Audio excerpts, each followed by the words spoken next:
All right, hey guys, here we are back for hole 2. And if you guys didn't watch, you might want to check out hole number 1, the shootout. We just played this hole and I gave you a very good overview of using the power slider. And it's going to be very useful and it's going to kind of reiterate what I do on this hole. One of the things that I mentioned, the shootout was this hole. So that's what, and it's worth watching. So you might want to check that out. And, this just kind of reiterates, kind of the effectiveness of this new wind model.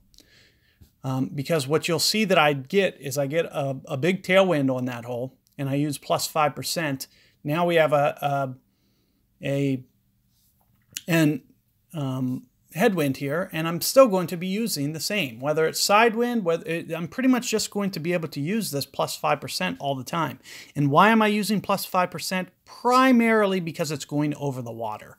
So here's the thing that you want to think about when you're setting up using this new ring model.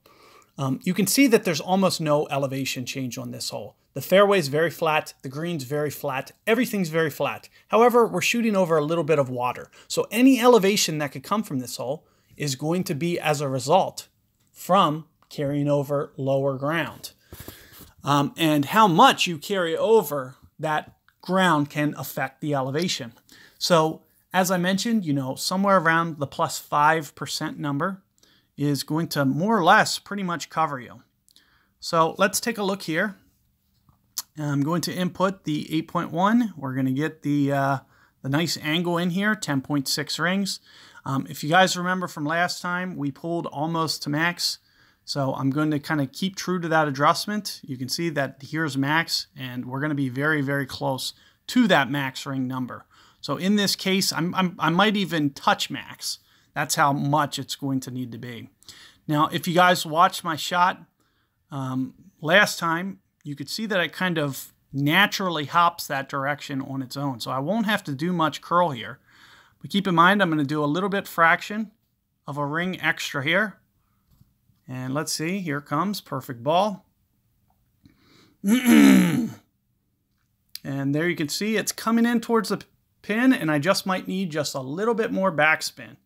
But you can see with that shot set up, it's going very much at the pin. It's just going to require some little tweaking on what I just did there. So you can basically use that plus 5%, whether it's a tailwind, whether it's a side wind, whether it's a tailwind. Just keep in mind the difference in the slider positioning. I just pulled up to 2 yards from max. Okay, it said plus 8 or plus 9 after I did my shot adjustment, which falls somewhere into the 92-95% range. So that's why you see me using the max ring value on that shot. So where I just used, in back-to-back shots, so if you're really having trouble with this concept, please watch both shots because I just covered the entire span of this club in just 2 shots, on the shootout on the first hole and on the revision for this hole. The only thing you noticed is, I had it going towards the pin. I probably should have just used 1 extra bar backspin or 3/4 bar extra backspin. So that's the type of revision that you guys will do for tomorrow or for your own shots today. However, keep in mind that I just pulled towards max for that ring adjustment. So I have to use the max ring value for the power slider.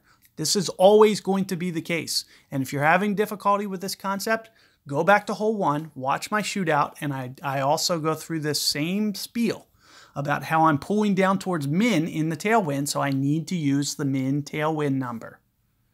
So it's not where you're starting from that matters at all. It has no impact on the power slider. Never. It never will. It's where you're pulling the rings to.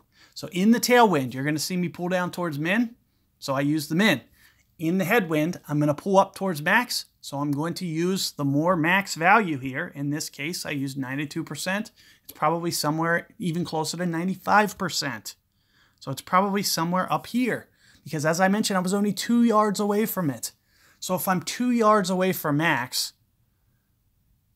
it's very, very close to max. So with that being said, hopefully you guys are finding this useful, and good luck with your rounds.